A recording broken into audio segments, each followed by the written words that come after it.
The perfect illusion. The morning light filtered through the floor-to-ceiling windows of the Blackwood residence, casting geometric patterns across the marble countertops. Trevor Blackwood stood at the kitchen island, preparing breakfast for his 9-year-old daughter, Penny. His hands moved with precision, cutting fruit into star shapes, a small ritual that had begun after his late wife's passing 3 years ago. "Daddy, can I have extra honey on my yogurt?" Penny asked, her feet swinging beneath the breakfast stool, copper curls bouncing with each movement. "Just a drizzle, Penelope," came a voice from the doorway. Cassandra Blackwood entered the kitchen, already dressed in a tailored navy suit, her blonde hair pulled back in a sleek ponytail. "Too much sugar in the morning isn't good for concentration." Trevor noticed the slight downturn of Penny's lips, the way her shoulders tensed at Cassandra's approach. He added a generous squeeze of honey to his daughter's bowl when Cassandra turned to pour her coffee. "I've got that presentation at Westlake Towers today," Trevor said, changing the subject. "Should be home by 6 unless the clients have additional questions." Cassandra placed a hand on his shoulder, her red lacquered nails contrasting against his white shirt. "You'll impress them, as always. That design is your best work yet." Their marriage was still new. Just 8 months had passed since their intimate ceremony in the garden of this very house that Trevor had designed himself.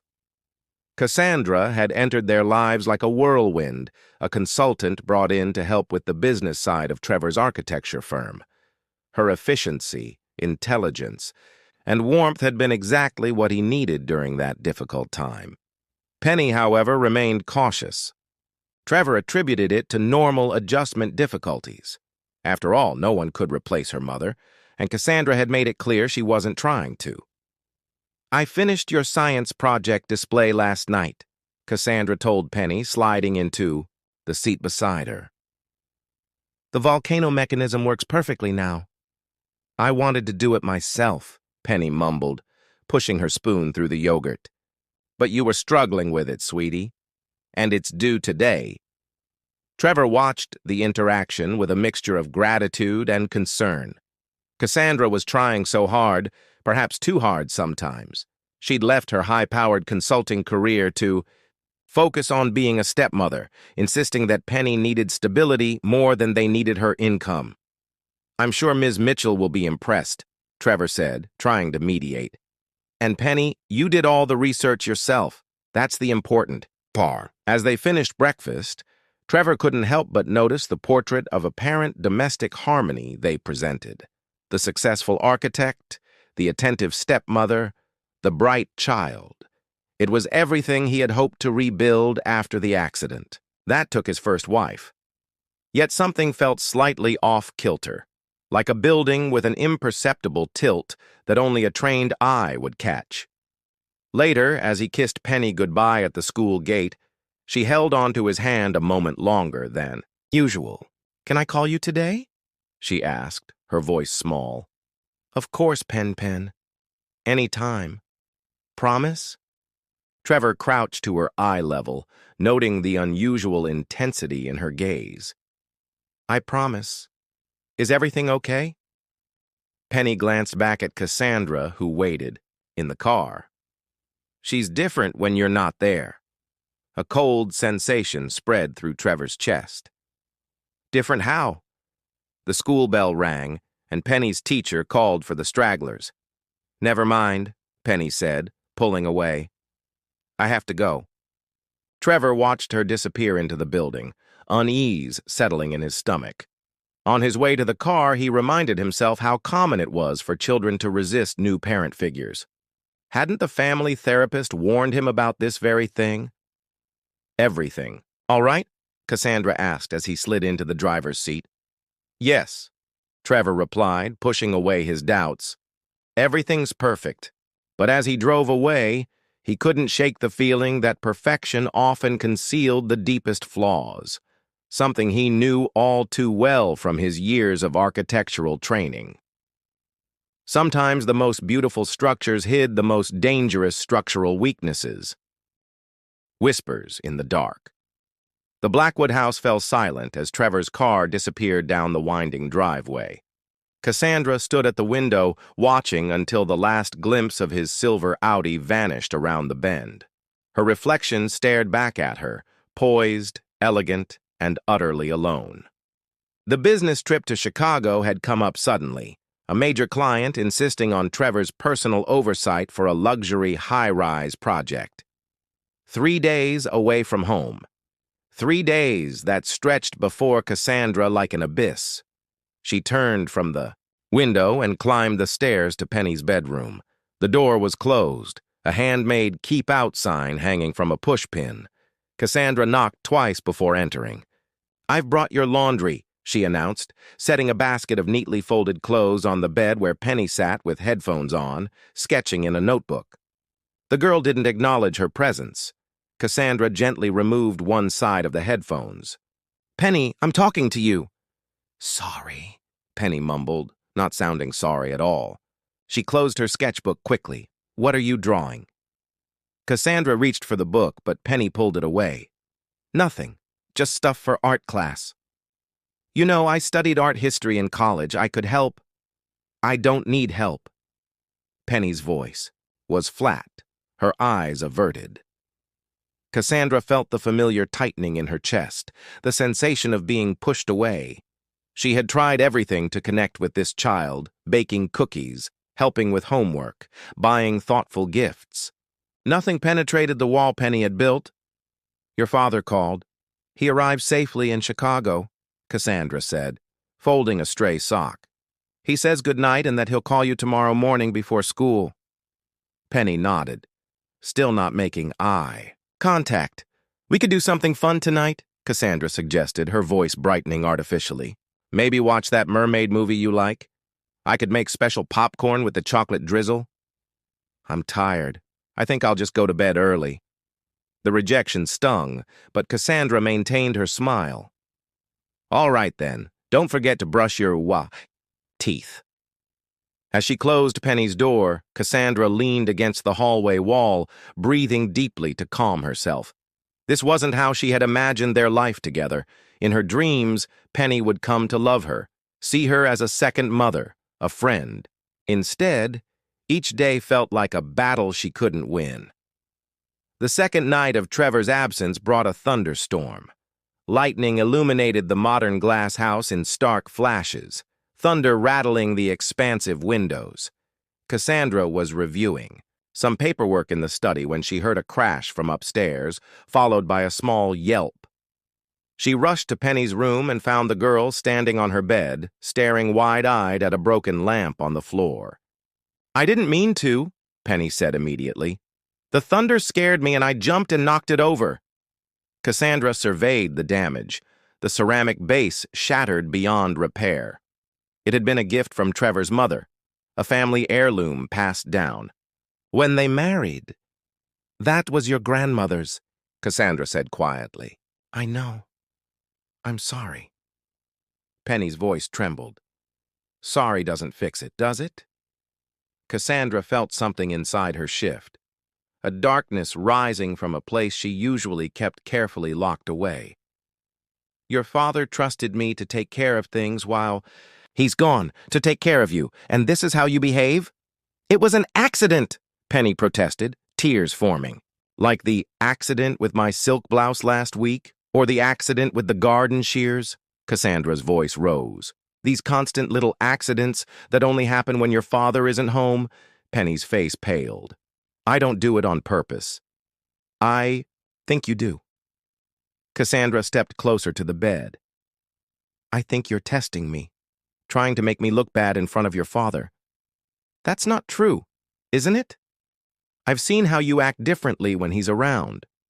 The perfect little daughter, so sweet and innocent. But I see the real you, Penny. The manipulative little girl who doesn't want her daddy to be happy with anyone but her." Tears streamed down Penny's face now. "I want him to be happy. You just what? Want me gone? Want things back to how they were?" Cassandra laughed coldly. "That's not going to happen. I'm his wife now. This is my house, too." The thunder cracked again, louder this time, and the house lights flickered. In that moment, Cassandra caught sight of herself in Penny's mirror. Her face contorted with an anger she barely recognized. She took a step back, suddenly aware of how frightened the child looked. "Clean this up," she said, her voice lower now. "Every piece, and stay in your room for the rest of the night." She closed the door and retreated downstairs, pouring herself a glass of wine with shaking hands. What was happening to her? This wasn't who she wanted to be. Yet every rejection from Penny seemed to chip away at her control, revealing something uglier underneath. The next morning, Cassandra found Penny's room empty, the bed neatly made. A note on the kitchen counter informed her that Penny had left early to work on a project with a friend. The handwriting was too perfect, clearly forged. Anger flared again, but beneath it lurked a growing fear. What if Trevor found out how things really were between them? What if he chose his daughter over his new wife? The thought was unbearable. When Penny finally returned home that afternoon, Cassandra was waiting. "Where were you really?" she demanded. "At Olivia's house, like I said. Don't lie to me." Cassandra grabbed Penny's backpack, dumping its contents onto the floor. "Who did you talk to? What did you tell them?" "Nothing. I didn't tell anyone anything."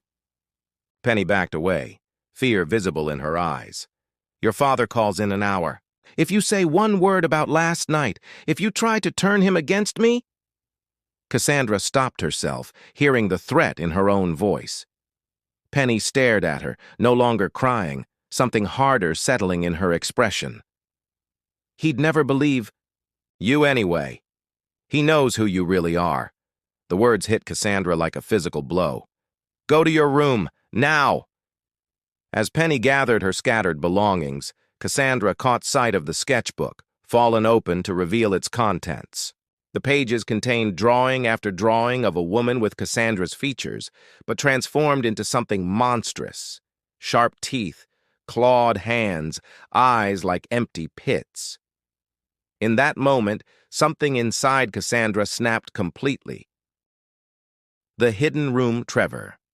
Blackwood stared out the airplane window as Chicago receded beneath him, the skyscrapers shrinking into miniature versions of themselves. The conference call had ended early. The client so impressed with his designs that they'd signed off immediately, eliminating the need for the additional 2 days of meetings. He should have felt elated, but instead, a persistent unease had settled in his stomach. Penny's video calls had been brief, her usual animation subdued. When he'd asked if everything was okay, she'd glanced off camera before nodding unconvincingly. And Cassandra, something about her perfect composure seemed strained, her smile not quite reaching her eyes. "Just one more day," she'd said when he mentioned coming home early. "We're fine here. No need to change your plans." But Trevor had changed his plans anyway, booking the earliest flight home without telling them. A surprise, he told himself. Nothing more. The taxi pulled up to his house just after 2 p.m. The building stood silent, bathed in afternoon sunlight, its glass and steel facade reflecting the surrounding trees. Trevor paid the driver and walked up the path, noticing that Cassandra's car was in the driveway. That was odd. She should have been picking Penny up from school. He unlocked the door quietly, thinking to surprise them if they were home early. For some reason, the house was unnaturally silent. No TV sounds, no music, no footsteps. "Cassandra?" he called out. "Penny?" No response. Trevor set down his briefcase and moved through the living room, noticing Penny's red jacket thrown over a chair. So she was home. But where? A soft sound caught his attention, something between a whimper and a muffled call. It seemed to be coming from below, the basement. Trevor rarely went down there. It was mainly storage space and the utility room. He opened the door and flicked on the lights. The stairs creaked as he descended. "Penny, are you down here?" The sound came again, more distinct now. Trevor rounded a stack of storage boxes and froze. At the far end of the basement, a door stood ajar. A door to a small utility closet that had been there when they bought the house. But now the door had a new addition, a padlock currently open and hanging from the latch. Trevor rushed forward and pulled the door wide. Inside, curled in the corner among the water heater pipes and electrical panels, was Penny. Her face was streaked with tears, her wrists bound with what appeared to be one of Cassandra's silk scarves. "Penny!" Trevor dropped to his knees, pulling her into his arms. "My God, what happened? Who did this to you?" But he already knew. Even as he worked to untie her hands, his mind was putting together all the pieces he'd been subconsciously gathering. Penny's growing fear, her reluctance to be alone with Cassandra, the subtle changes in her personality. "She said I was bad," Penny whispered, her voice hoarse. "She said I broke things on purpose and told lies about her. Daddy, I didn't, I promise." Trevor lifted his daughter, cradling her against his chest as he had when she was a toddler.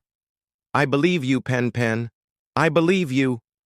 As they emerged from the basement, they found Cassandra standing in the kitchen, her face drained of color. She held Penny's school backpack in one hand, as if she'd been preparing to maintain the illusion that everything was normal. "Trevor," she gasped. You're early!" "What did you do?" His voice was deadly quiet, a controlled rage unlike anything he'd ever felt before. "It's not what it looks like." Cassandra set down the backpack, her hands trembling.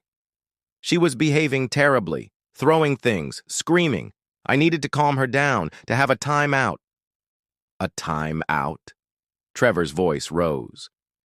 "You locked my daughter in a closet and tied her hands. What kind of monster does that to a child?" Cassandra's face crumpled. "You don't understand. She hates me, Trevor. She's been trying to come between us from the beginning. The things she says when you're not around, the way she looks at me." "Stop." Trevor set Penny down gently on a kitchen stool. "Go upstairs. Penny, pack some things. We're going to stay at a hotel tonight." "No!" Cassandra moved toward him, panic in her eyes. "Please, let me explain. I love you, Trevor. I love our family. I don't know what happened. I've been under so much pressure, trying to be perfect for both of you, and nothing I do is ever enough for her."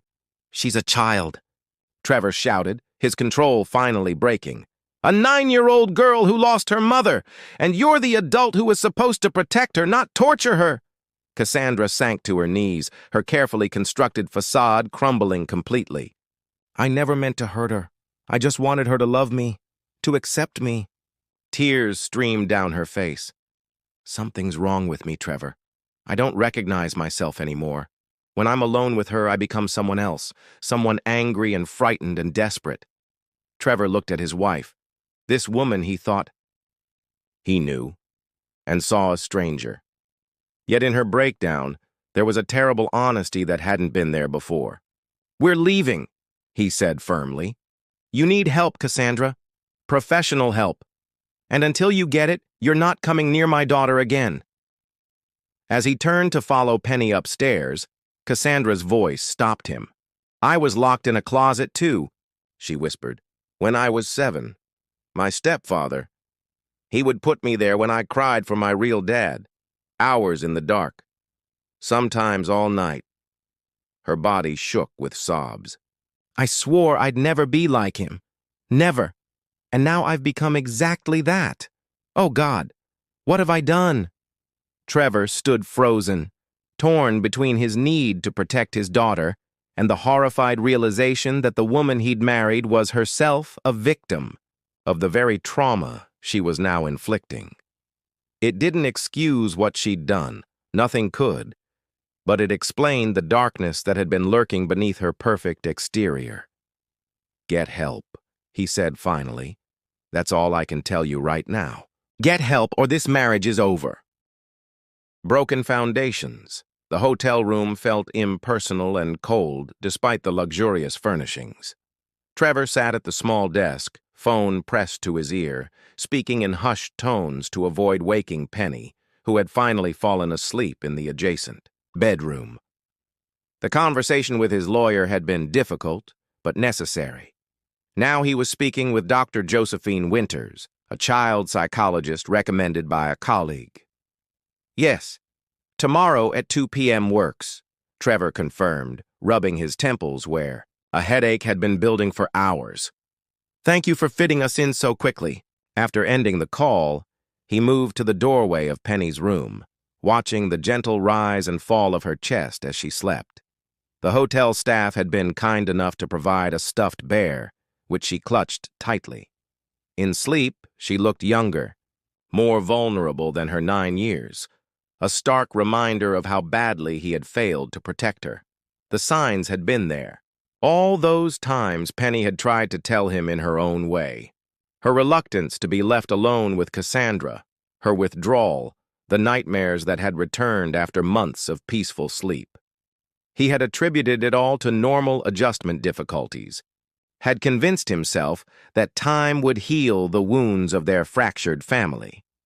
Meanwhile, his daughter had been suffering in silence, afraid to tell him the full truth, perhaps worried about hurting him or worse, not being believed.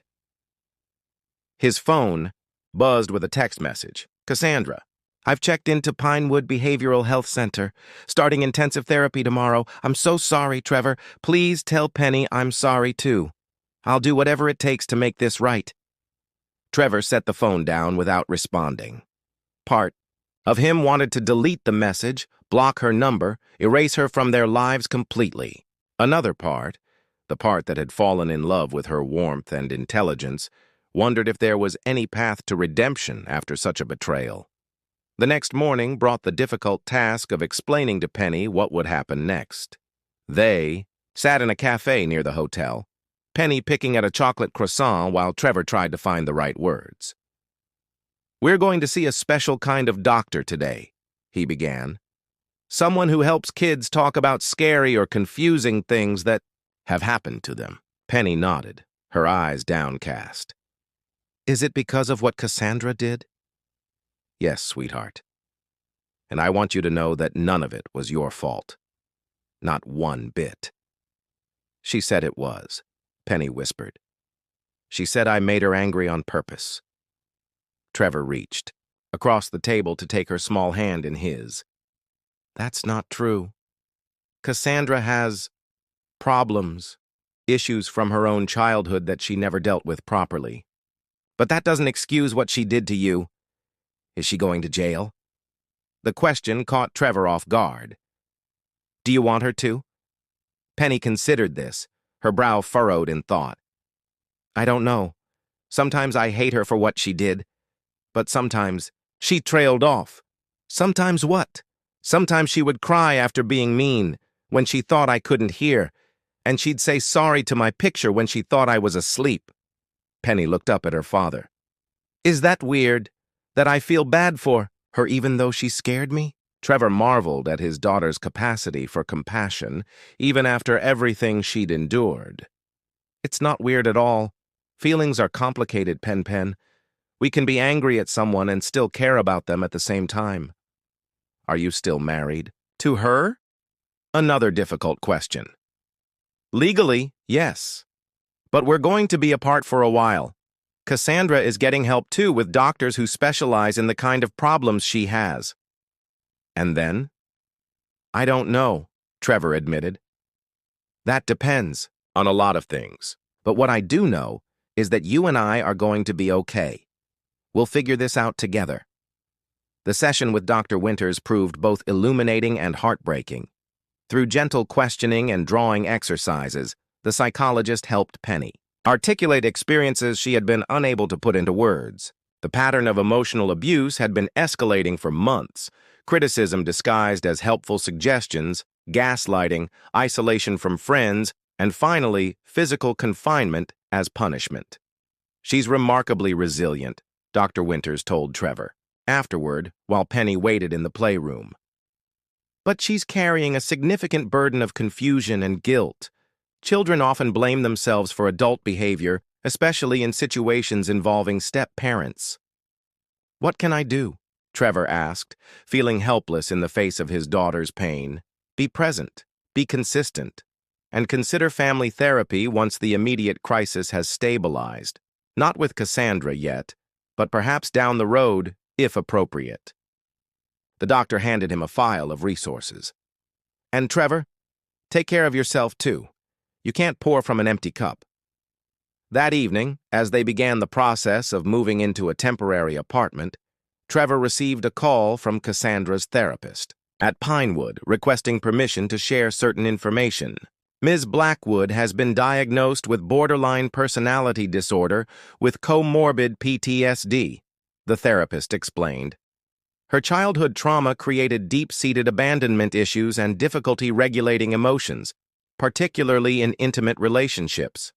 This doesn't excuse her behavior toward your daughter, but it provides a framework for understanding and potentially treating the underlying causes. Is it treatable? Trevor found himself asking, surprising himself with the question. With intensive therapy, medication, and commitment to the process, yes. Many people with BPD lead healthy, fulfilling lives with proper treatment. But it's a long road, and not everyone chooses to stay on it. After the call, Trevor stood on the balcony of their new temporary home, watching the city lights flicker on as dusk fell. The architect in him understood that sometimes a structure was damaged beyond repair, requiring complete demolition before something new could be built. Other times, even severely compromised foundations could be reinforced, strengthened, made whole again through careful, painstaking work. The question was, which kind of damage had their family sustained? Rebuilding trust. 6 months passed, marked by the changing seasons and the slow, painful process of healing. Trevor and Penny had settled into a new routine in their apartment across town, close enough to Penny's school that she could maintain her friendships, but far enough from their old house to provide a clean psychological break. The property remained empty, Trevor unable to bring himself to either sell it or return to it. Penny's sessions with Dr. Winters continued twice weekly, gradually tapering to once a week as she began to process her trauma. The nightmares became less frequent. Her artwork, once dominated by dark imagery, now occasionally featured colors and light. Most importantly, she was talking more about her feelings, her fears, and increasingly about her conflicted memories of Cassandra. Dr. Joe says people aren't all good or all bad, Penny explained one evening as they prepared dinner together, a new tradition they both cherished. She says Cassandra did really bad things, but that doesn't mean she's a monster. Trevor paused, in chopping vegetables. What do you think about that? Penny considered, stirring the pasta sauce with careful concentration. I remember when she taught me to make friendship bracelets, and how she knew all the constellations and showed me Orion's belt on the roof deck. Those were good things. Yes, they were, Trevor agreed softly. But then I remember being scared all the time when you weren't home.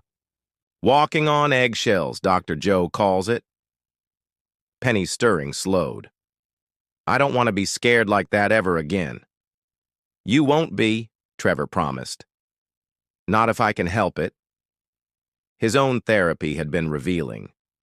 The grief over his first wife's death, his rush into a new relationship, his willingness to overlook warning signs, all of it stemmed from his desperate desire to recreate the family unit he had lost. In trying to protect Penny from the pain of absence, he had exposed her to a different kind of harm.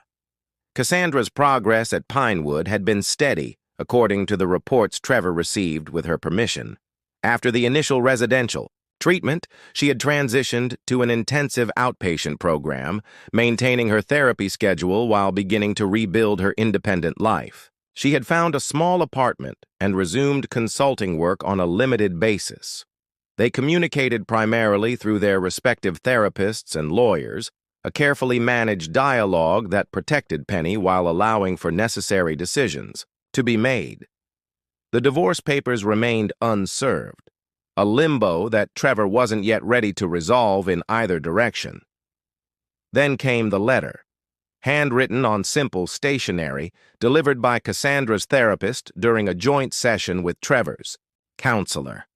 I don't expect forgiveness, she had written. What I did was unforgivable.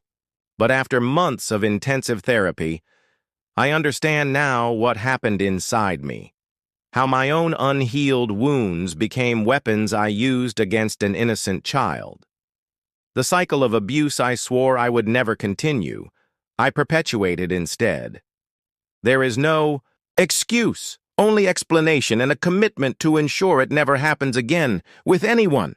The letter continued, detailing her diagnosis, her treatment, the coping mechanisms she was learning. And then, the most difficult part. I would like to apologize to Penny in person if and when she feels ready, not to ease my conscience or to repair our relationship. That is not my expectation, but to give her the validation and acknowledgement that my own abuser never gave me. She deserves to hear, face to face, that she did nothing wrong, that the failure was entirely mine. If she never wants this meeting, I understand completely. Her healing comes first, now and always. When Trevor shared the request with Dr. Winters, she was cautiously receptive. A supervised apology, properly prepared for and structured, can be powerful for both parties, she explained. But only if Penny truly wants it. This has to be her decision with no pressure either way. To Trevor's surprise, when he carefully broached the subject with his daughter, she didn't immediately refuse.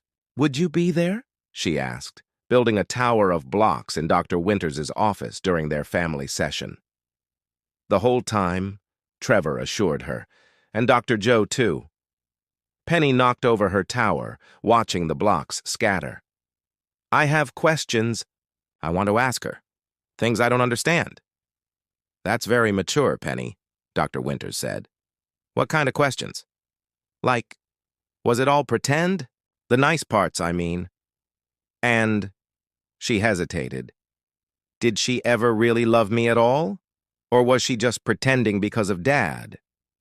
The meeting was arranged for a Saturday afternoon in Dr. Winters' office, neutral territory with established safety protocols.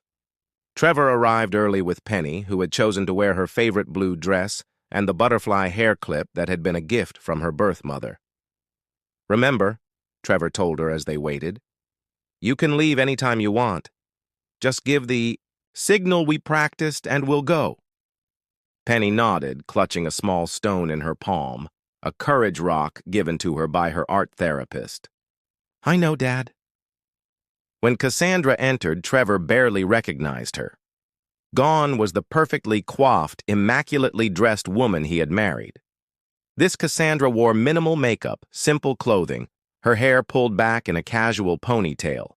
But the most striking difference was in her eyes, clearer now, more present, without the brittle shine of someone constantly maintaining a facade. "Hello, Trevor," she said quietly, before turning to Penny. "Hello, Penny. Thank you for agreeing to see me." Dr. Winters guided them through the initial awkwardness, establishing ground rules and reminding everyone that the session could end at any point if it became too difficult. Then she invited Cassandra to begin. "Penny," Cassandra said, her voice steady despite the tears already forming, "what I did to you was wrong. Terribly, inexcusably wrong. You did nothing to deserve how I treated you. The problem was inside. Me, my fears, my insecurities, my inability to manage my emotions. I hurt you because I was hurting, but that is never, ever an acceptable reason to mistreat a child." Penny listened silently, her small face solemn. "I want you to know that I am working very hard to become a better person," Cassandra continued. "Not to try to come back into your life. I understand that door may be closed forever, but because I never want to harm anyone else the way I harmed you." "Did you ever really like me?" Penny asked suddenly. "Or was it all fake?"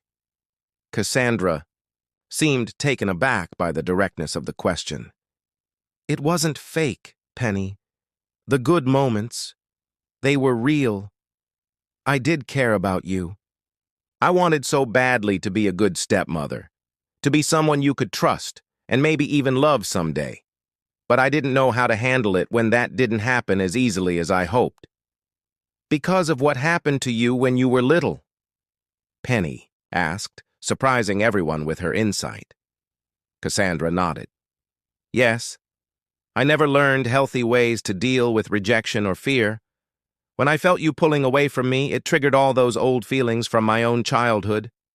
But instead of recognizing that and getting help, I let those feelings control me. And I hurt you. The conversation continued, carefully facilitated by Dr. Winters. Penny asked her questions. Cassandra answered with painful honesty. There were tears on both sides, moments of tension and, unexpectedly, moments of genuine connection. As the session drew to a close, Cassandra presented Penny with a small box. This isn't a gift, she clarified quickly.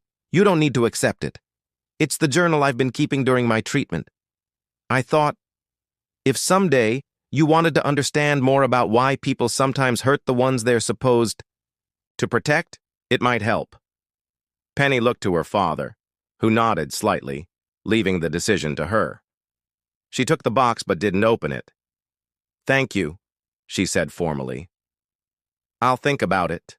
In the weeks that followed, something shifted in their fractured family dynamic. Not reconciliation, that would be too simple a word for the complex process unfolding, but perhaps the beginning of understanding. Trevor and Cassandra began to have conversations of their own, initially about practical matters but gradually expanding to include more personal reflections. I don't know if we can ever rebuild what we had, Trevor told her during one such meeting, over coffee at a neutral cafe. Too much has happened. I know, Cassandra replied, and I wouldn't ask for that. But I hope that someday we might build something new, something healthier, based on who we really are, not who we were pretending to be. The future remained uncertain.